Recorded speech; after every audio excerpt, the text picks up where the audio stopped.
LH의 약간 뭐 이권 카르텔 어떤 식의 약간 관행들을 이야기하는 걸까요? 그리고 파도급 같은 것도 설계와 감리 업계가 이렇게 서로 뭐 형동생하는 LH 퇴직자들이 설계 업체나 또는 감리 업체로 가서 그 업계들한테 LH가 일감을 몰아주는 그런 이번에 집중적으로 들어보겠다고 하는데 네, 사실은 오래된 관행이라는 맞습니다. 말 속에 네. 담겨 있듯이 쉽지는 않을 겁니다. 신문 읽기 싫어하시는 분들을 위해 신문 대신 읽어주러 나왔습니다. 신문 터는 기자들, 오늘은 동아일보 황재성 기자 나오셨습니다. 자, 내밀한 이야기까지 탈탈 털어드리는 코너, 이른바 순살 아파트 건설 이권 카르텔 LH 관련 이슈 한번 털어보도록 하겠습니다. 일단 간단하게 좀 설명을 드리면 LH가 지은 아파트 이제 91건의 지하 주차장을 조사를 했습니다. 근데 거기서 15건 철근이 이제 누락된 게 발견이 됐습니다. 그게 이제 사실은 이제 아파트, 집 이렇게 하면 이제 아무 걱정 없이 이제 생활할 수 있어야 되는 곳인데 어떻게 보면 가장 불안한 장소가 되어버린 그런 셈이 됐는데요. 이게 이제 이 사태까지 오게 된 약간 이 건설업 자체의 문제, 어디에 문제가 있는 건지, 시스템적인 문제와 대책은 무엇이 있을지 이런 걸 한번 좀 살펴보도록 하겠습니다. 저희가 이제 사실은 이제 설명을 좀 쉽게 드리려다 보니까 인터넷에서 이렇게 쓰는 표현 중에 이제 순살 아파트 뭐 이런 표현을 이제 저희도 인용을 했는데 이게 사실은 국토부에서 이 표현을 좀 쓰지 말아주셨으면 좋겠다. 이게 맞지 않는 표현입니다. 이렇게 했는데 이게 어떤 문제가 있어서 이런 표현이 좀 나온 걸까요? 일단 그 순살 그러면 말 그대로 뼈 하나 없는 뭐 그런 의미로 받아들여지는데 네. 지금 그 문제가 되고 있는 아파트들 같은 경우에 이제 무량판이라고 해서 대들보가 없이 지어지는 아파트입니다. 네. 근데 이제 이 대들보라는 걸 대신하기 위해서 기둥과 그 기둥 사이에 얹혀지는 상판 슬래브라는 건데 이 슬래브 연결 부위에 그 하중이 몰리는 거를 강화하기 위해서, 그러니까 하중이 몰려서 무너지는 걸 막기 위해서 네. 철근을 덧대야 됩니다. 근데 이 덧대는 철근이 제대로 네. 안 들어갔다는 의미에서 이제 자꾸 언론에서 순살이라는 말을 붙이는 건데 네. 기존의 그 기둥과 슬래브 안에도 철근이 들어갑니다. 네. 상당히 그러는 거죠. 네. 네. 그래서 그 전혀 철근이 들어가지 않는 게 아닌데도 불구하고 하나도 없는 것처럼 표현은 순살, 그러니까 그 받아들이는 국민들 입장에서는 그러면 곧 무너질 수 있는 이렇게 이제 인식이 되니까 정부로서는 부담이 돼서 순살이라는 표현은 좀 자제해달라고 말하는 게 아닌가 싶습니다. 그러니까 오해를 좀 이제 불신 뭐라고 표현해야 될까요? 약간 네, 오해가 네. 쓸데없는 오해가 그렇지. 더 있을 수 있다. 쓸데없는 오해로 인해서 그 불안감을 증폭시키는 이런 문제를 막기 위해서는 저 역시도 제가 현장 기자였다면 그런 것들은 좀 쓰지 않도록 네. 자제시켰을 거고, 다행히도 오늘 저희 동아일보 아침자 신문을 보니까 보강철근이 뭐 누락된 이런 식으로 좀 정확하게 표현을 하더라고요. 다른 곳에서도 좀 그렇게 쓰는 게 바람직하지 않나 하는 생각이 듭니다. 네, 사실은 조금 재미 요소는 조금 떨어지더라도 사실은 정확한 표현을 하는 게 그럼요. 저희 이제 입장에서는 이제 중요한 사명 중에 하나니까요. 어쨌든 이런 표현이 도대체 왜 안 맞고 그럼 정확히 지금 상황이 어떤 건지 하나씩 알아보도록 하겠습니다. 무엇보다 아까 말씀해주신 것 중에 이제 무량판 구조, 이게 사실은 이제 사람들이 많이 이제 얘기를 하고 있는데 이제 지금 조사 대상도 무량판 구조로 이제 지하 주차장을 시공한 곳들이 조사 대상이었어요.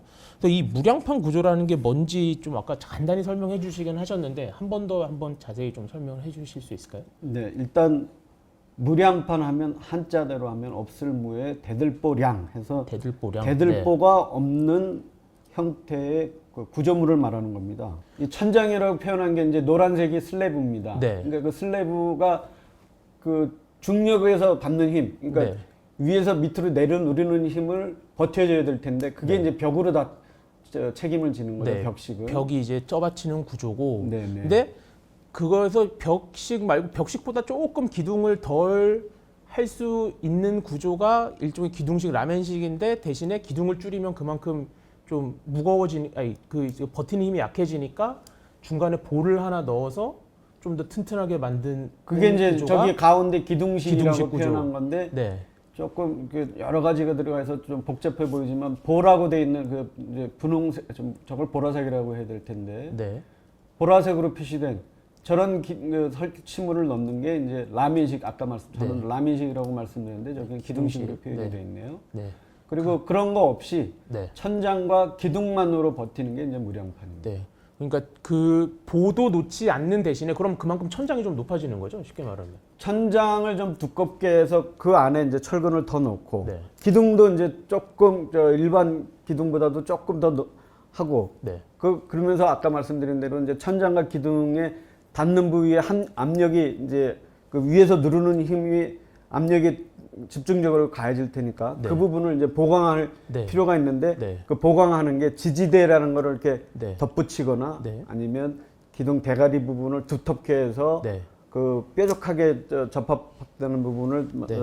보강하거나 아니면 네. 철근을 아예 덧대는 방식이 있다 네. 이런 얘기죠. 그러니까 기둥식보다 볼을 안 쓰고 기둥도 더 줄이는데 대신에 기둥 쉽게 말하면 기둥을 더 튼튼하게 문제가 없을 정도로 더 튼튼하게 만든다. 이렇게 뭐 그렇게 단순하게 이해하시면 좋을 것 같습니다. 그거를 이제 전단근 강화 뭐 이런 식으로 이제 표현을 하는 건데 그런데 그 강하게 만들어야 될 기둥들의 뭔가 청일근이 누락된 게 발견됐다. 이게 그렇죠. 지금 이 조사 결과다 이렇게 보면 되겠네요. 맞습니다. 네.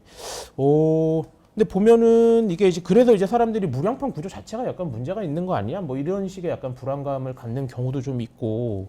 그래서 뭐 또 이제 검단 아파트에서 이제 지하주차장 붕괴된 것도 뭐 무량판 구조여서 뭐 약간 불안감이 증폭이 되고 있는 것 같은데 이게 사실 붕괴된 원인 자체는 이제 여러 가지가 좀 종합된 거다 뭐 이렇게 이제 발표나 이런 게 얘기가 좀 나오고 있더라고요. 그렇습니다. 일단 이 무량판 구조라는 게 아까 세 가지 구조 형태를 봤지만 오래전부터 이용되어 왔고 뭐 구조적으로 안전한 겁니다. 다만 이거를 제대로 시공했느냐가 이제 문제가 될 거고 그다음 시공 이외에도 네. 여러 가지 문제점이 있었습니다. 이제 말 나온 인천 지하 주차장 같은 경우에도 네.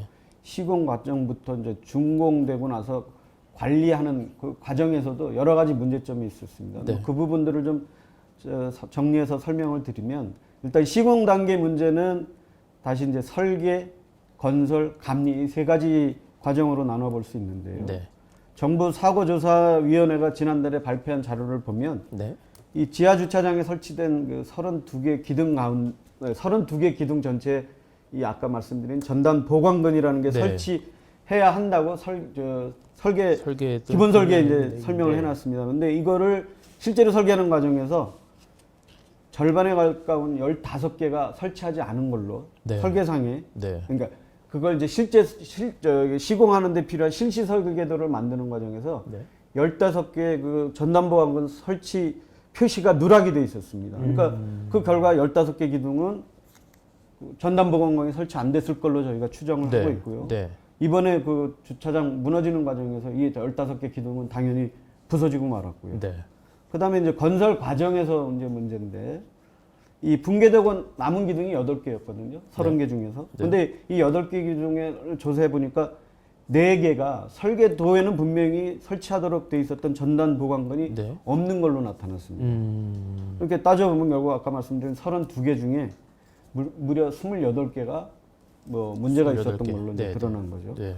그다음 이제 마지막으로 지적해야 될 게 이제 이런 과정상 문제들을 이제 감독할 감리가 엉터리였다는 겁니다. 이 감리는 이제 시공사가 아까 말씀드린 대로 철근 작업을 진행하기 위해서 만드는 이 샵 드로잉이라는 샵 드로잉. 예, 네. 설계 도면이 있는데 그걸 이제 제대로 만들었는지를 확인하고 승인하는 절차를 책임집니다. 감리가.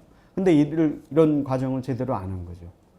그 다음에 이제 이 시공, 아까 말씀드린 시공 이외에 후반부에서 이제 중요하게 지적할 문제 중에 하나가 이제 부실 자재가 사용됐다는 건데 네. 특히 이번 정부 사고조사위원회 조사에서 이 기둥이나 슬래브에 들어갈 콘크리트 품질이 아주 형편없는 걸로 네. 드러났습니다. 이 사고 난 구간에서 이제 채취해가지고 콘크리트 강도를 시험했는데 설계도에서 요구한 강도의 70% 수준밖에 안 됐습니다. 이게 최소한 85% 정도는 돼야 되거든요. 네. 그러니까 이걸 크게 미달한 거죠. 네. 그러면 종합해서 보면 설계에서도 이미 누락이 있었고, 그 다음에 건설에서도 설계 도면을 미준수하고, 그렇죠. 감리도 제대로 안 안 됐고, 됐고. 거기다가 재료까지 제재도 안 안 됐고. 좋으니 이거는 뭐 사고가 안 네. 나는 게 오히려 이상한 거죠. 이상한 상황이 그다음에 이제 된다. 마지막으로 결정적이었던 것들이 현장 이런 사후 관리, 그러니까 시설물을 이용하는 데 있어서 관리도 되게 중요한데 이번에 무너진 그 주차장 같은 경우에는 그 주차장 윗부분에다가 이제 어린이 놀이터를 이렇게 조성하도록 아마 네. 돼 있었던 모양인데 그러기 위해서 필요한 이제 뭐 여러 가지 시설물을 넣으면서 흙을 한 1.1m만 이렇게 쌓도록 네. 그 설계가 돼 있었다고 합니다. 근데 이 놀이터를 조성하면서 이제 여기저기 시설물이 필요하니까 1.1m 높이로 이렇게 쌓았던 흙을 한쪽 부분으로 전부 몰아놓고 이제 시설물을 설치했죠. 근데 그 한쪽으로 쌓아놓은 흙이 2m가 넘게 되는데 하필 그게 이제 이번에 무너진 지하 주차장 윗부분으로 쌓여 네. 있었던 거예요. 그 무게를 못 견디는. 그리고 이제 그러면서 그 당시에 또 비가 와가지고 네. 흙이 물을 먹으니까 네. 무게가 이제 상상 이상으로 이제 높아진 거죠. 네. 그런 과정에서 무너진 걸로 지금 정부가 발표하고 네. 있습니다. 근데 그렇게 쌓여도 원래는 무너지면 안 되는 거잖아요. 아니죠. 이렇게 되면 우리가 뭐 단순히 두세 배 정도 하중이 아니라 네. 막 7~8배 정도로 이렇게 높아질 수 있다라는 게 이제 네. 전문가들 얘기입니다. 그러니까 그 무한정 할 수는 버틸 없는 수는 없는 거죠. 네. 이게 사실은 이제 자꾸 이제 무량판 구조 얘기를 하게 되는데 이게 이제 이 사람들이 또 불안해하는 것 중에 하나가 상품백화점 붕괴 사고 때 상품백화점 같은 경우도 무량판 구조로 지어졌었다 뭐 이런 얘기를 하면서 더 불안함을 느끼고 있는데 이게 그때 선배께 취재도 같이 하셨었던 걸로 제가 네네. 들었었는데 이때랑 그때랑은 약간 어떤 차이가 있나요? 동일하게 보는 게 맞는 건가요? 여러 가지 유사한 점도 있고 다른 점도 있습니다. 뭐 같은 점을 좀 말씀을 드리면 이 삼풍 때도 역시 부실 시공이 많았는데 네. 일단 첫 번째로 이 지금 전담 보강근이 지금 32개 중 28개가 뭐 없거나 제대로 안 됐을 거라고 지금 정부 조사에서 나왔듯이 네. 삼풍백화점에서도 전담 보강근 대신 당시에는 지지대라는 거를 이렇게 이제 설치하도록 돼 있었는데 지지대. 네. 이게 이제 일정 규격이 있었는데 그 규격대로 된 게 거의 없었다는 거죠. 당시 조사 당시에. 결과에 보면 네, 네. 아예 없는 데도 있었고요. 네. 그 다음에 심지어 그러면서 그 기둥을 일부 기둥은 또 그 에스컬레이터 주변에 방화벽을 설치하라는 그 허가권자 요구가 나오니까 시공업체가 기둥을 한 4분의 1쯤 잘라내고 그 잘라낸 자리에다가 방화벽을 설치하는 짓까지 합니다. 그러니까 기둥 전체 하중 그 강도가 엄청 낮아진 네. 거죠. 줄어든 거죠. 네. 거기에다가 최초 설계에는 이 건물이 4층짜리였습니다. 네. 근데 나중에 5층으로 올립니다. 이 건물을 5층으로 올리면서 처음에는 거기에 롤러장으로 사용하는 용도로 네. 설계를 했었습니다. 옥상 5층을요? 5층을 네. 5층을 하나 올리면서 네. 5층 전체를. 네. 근데 이 삼풍백화점 그 사주가 지금은 돌아가신 분인데 그분이 이걸 고급 백화점으로 만들면서 5층에 롤러장으로 쓰는 거는 이 품격에 맞지 않다. 그러니까 격에 맞지 않는다 네. 하면서 그걸 고급 음식점가로 바꿉니다. 네. 근데 요즘은 좀 그런 게 드문데 예전 그 80년대 말 90년대는 대부분 고급 식당이 이렇게 좌식이었어요. 그래서 네. 온돌을 깔아야 됩니다. 근데 온돌을 깔기 위해서는 엄청난 이제 뭐 하중 네. 무게가 이제 들어가게 되죠. 거기에 이제 뭐 여러 가지 가스 뭐 이런 이제 그 음식점을 운영하는데 필요한 인프라들이 들어가면서 하중이 점점 높아진 거예요. 그런 문제가 하나 있었고요. 그다음에 2층에 서점을 배치를 하는데 네. 우리 일반적으로 요즘 가보시면 알겠지만 큰 서점들이 대부분 다 건물 지하에 있습니다. 이 종이가 책이 무서워. 엄청 무겁거든요. 우리 이삿짐 살 때 왜 책만 이렇게 박스에다 담으면 뭐 엄청 그거 무겁죠. 무거워서 허리 네. 다치는 일이 많은데 그럴 정도의 종이 무게가 엄청납니다. 책은 대개는 책이라고 써놓으라 그러죠. 서점을 아주 큰 서점이 아니고 뭐 작은 서점이면 상관없지만 큰 서점들은 되게 지하에 배치하는데 네. 이 삼풍이 2층에 초기에는 2층에 배치를 했습니다. 네. 그래서 이런저런 것들이 이제 건물 그 하중에 이제 그 피로도를 높인 거죠. 네. 그 다음에 이제 결정적인 원인이 이게 5층 옥상 위에 냉각탑이 15톤짜리가 무거운 거를 누가 모조리 갖다 놨군요. 세 개를 이렇게 설치를 했었습니다. 물론 이제 처음에는 그거를 넣는 거를 감안해서 이렇게 강도를 다 계산했을 텐데 네. 이 산풍이 무너진 게 A동, B동 중에 A동이 다 무너진 거거든요. 그러니까 네, B동은 그렇죠. 버텼었습니다. 네, 네, 근데 이 냉각탑이 되게 B동 쪽에 이렇게 세 개가 있었는데 네. 그걸 A동 쪽으로 이 민원 이쪽에 이게 가동하면서 소음이 많이 나니까 민원이 발생을 해서 네. 이거를 반대편으로 옮깁니다. B동 네. 쪽으로 옮깁니다. 근데 네. 그 옮길 때 이걸 들어서 이렇게 옮기면 상대적으로 건물 전체에 그 가해지는 부담이 덜한데 이거를 끌고 가버립니다. 네. 아, 그래서. 그러면서 네. 건물 전체에 이제 그 하중이- 기둥들이 이제 막 다 피로도가 이제 한계를 넘어서면서 네. 붕괴되기 시작한 네. 거죠. 그러니까 이 조약을 하면 무량판 구조 자체가 이제 문제가 있는 게 아니고 여기에 뭔가 설계나 아니면 그러니까 건설이나 부실 시공에다가 네, 관리나 부실한 이용 관리 이런 것들이 네. 이제 누적이 된 거죠. 네. 근데 이 부분에서 하나 좀 말씀드리고 싶은 거는 아까도 잠깐 말씀드렸지만 바로 무너지지 않는다. 첫 번째. 그 다음에 네. 무너지더라도 반드시 최소한 한 달 이전부터 전조 증상이 있습니다. 아, 전조 뭐, 증상. 네. 뭐 건물이 이렇게 막 기울어지거나 뭐 바닥이 이렇게 기울거나 아니면 천장 구조물이 떨어진다거나 하는 그런 전조 증상이 있으니까 네. 지금 최근에 이제 불안해하는 거는 이 뭐 무량판으로 지은 건물이 자다가 무너지는 거 아니냐 이런 식으로까지 지금 그렇죠. 오해하시는데 그런 우려들을 하시죠. 네. 네, 그럴 일은 없다. 전조 증상 관련해서 일반적인 이제 산풍과 같은 큰 건물이 무너질 때 전조 증상 말고 아파트에서 발견할 수 있는 전조 증상이 무엇인가에 대해서 이제 전문가들 의견을 구해서 정리해 놓은 기사들이 많이 나왔는데 네. 그때 저도 뭐 썼던 걸 몇 가지만 추려서 말씀을 드리면 일단 벽지가 찢어진 아무 이유 없이 찢어진다 할 땐 좀 관심을 갖고 보시면 좋을 것 같습니다. 벽지가 그러니까 찢어지거나. 벽지가 찢어지는 경우는 이제 건조 과정에서 찢어진다면 네. 뭐 있을 수 있는 일인데 네. 그렇지 않고 느닷없이 벽지가 찢어지고 그래서 그런 벽지에 다시 한번 뭐 이렇게 벽지를 창화지 같은 걸 발랐는데도 일일 뒤에 다시 찢어진다면 뭔가 이건 구조적으로 문제가 있는 건물이다라고 여기시면 좋다라는 설명이 있었고요. 그 다음에 이게 닫히든 여닫히든 문이나 창틀이 갑자기 뻑뻑해지거나 이게 닫히지 않는다면 역시 그거는 네. 이 위로부터 이제 하중이 이렇게 내려 누르면서 건물에 뭐 비틀림이나 이런 것들이 생겼을 가능성이 있으니까 네. 위험한 걸로 봐야 된다. 네. 그다음 이제 마지막으로 철근 콘크리트는 이렇게 기본적으로 마르는 과정에서 이렇게 그 흔히 말하는 이게 금이 갑니다. 네. 이제 균열이라고 표현하는데 네. 그런데 그런 균열이 뭐 벽 가운데 이렇게 생기고 이런 거는 있을 수 있는 거니까 뭐 크게 신경 쓰지 않아도 되지만 그게 뭐 보라든가 아니면 기둥 이런 데 또는 슬라브 이런 데 생긴다면 좀 그거는 관심을 가져야 돼요. 네. 그때 또 이제 이게 자연스럽게 이제 LH의 약간 뭐 이권 카르텔 이렇게 대통령도 이런 얘기를 꺼내면서 이제 그쪽으로 이어지고 있는데 이게 이제 이권 카르텔을 뭐 부수겠다 이렇게 이제 얘기를 하고 있는데 이권 카르텔 이게 정확히 어떤 식의 약간 관행들을 이야기하는 걸까요? 일단 뭐 건설업계 이권 카르텔 하면 이제 고질적인 뭐 병폐로 돼 있는 뭐 불법 하도급 같은 것들이 있을 수 있고요. 네. 그 다음에 이제 설계와 감리 업계가 이렇게 서로 뭐 형동생하는 그러니까 그렇게 풀이 크지 않은 네네.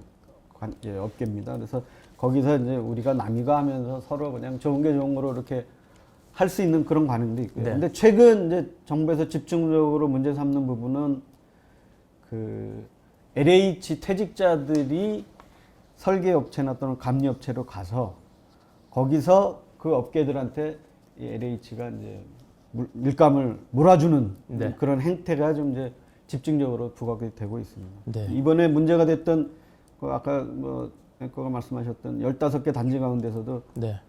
8곳이 LH 퇴직자가 재취업한 곳이었습니다. 그래서 이런 것들을 좀 이번에 집중적으로 짚어보겠다고 하는데 네. 사실은 오래된 관행이라는 맞습니다. 말 속에 네. 담겨 있듯이 쉽지는 않을 겁니다. 근데 좀 이런 문제가 생긴 만큼 차제에 좀 그런 문제가 발생할 수 있는 여지들을 좀 잘 정리했으면 하는 어떻게 해야 좀 깰 수 있을까요? 이게 참 어려운 얘기긴 합니다. 저는 설계 감리 업체들에 대해서 권한을 더 주고 지금 국내 업체들이 해외 나가면 공사를 되게 잘하거든요. 튼튼하게. 그리고 그 잘 짓는다고 해서 우리나라 건설 강국이라는 평가가 그렇게 생각하고 살았는데 네.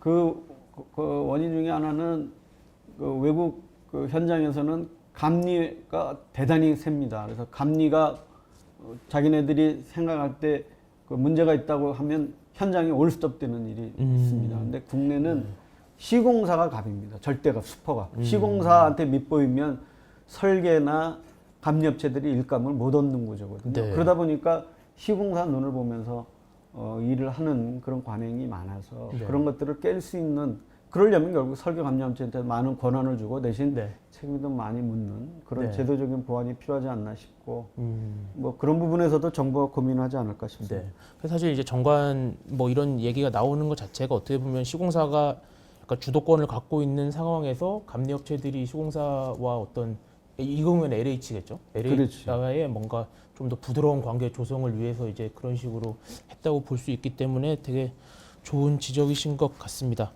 이게 보면 이제 전국에서 사실은 이제 건설사들이 많이 이제 자체 점검도 하고 또 정부에서도 지금 민간 건설사들이 지금 무량판 구조까지 지금 다 전수 주어서 하겠다 이렇게 지금 시작을 하고 있는 상황이어서 사실은 뭐 지금 뭐 이제 이슈가 끝납니다 뭐 이런 수준도 아닌 것 같고 이제 사실은 어떻게 보면 시작이라고 보시면 될 것 같아요. 정확한 사실과 그다음에 점검 결과로 국민들의 불안을 좀 해소해야 될 시점이 아닌가 싶습니다. 저희 댓글도 이제 불안한데 이걸 불안감 해소도 안 시켜주고 뭐 그게 안심하라고 하면 어떡하냐 이렇게 말씀 많이 해주셨는데 어쨌든 이게 계속 들려오는 소식이 이제 불신을 할 수밖에 없는 소식밖에 자꾸 들려오질 않으니 어쩔 수 없이 불안해지는 것 같습니다.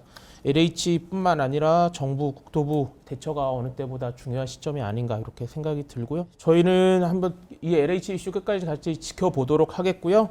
다음 주 목요일 오전 10시에 전지적 객관적 시점으로 다시 한번 찾아뵙도록 하겠습니다. 저는 권기범이었습니다. 오늘은 여기까지 하겠습니다. 감사합니다.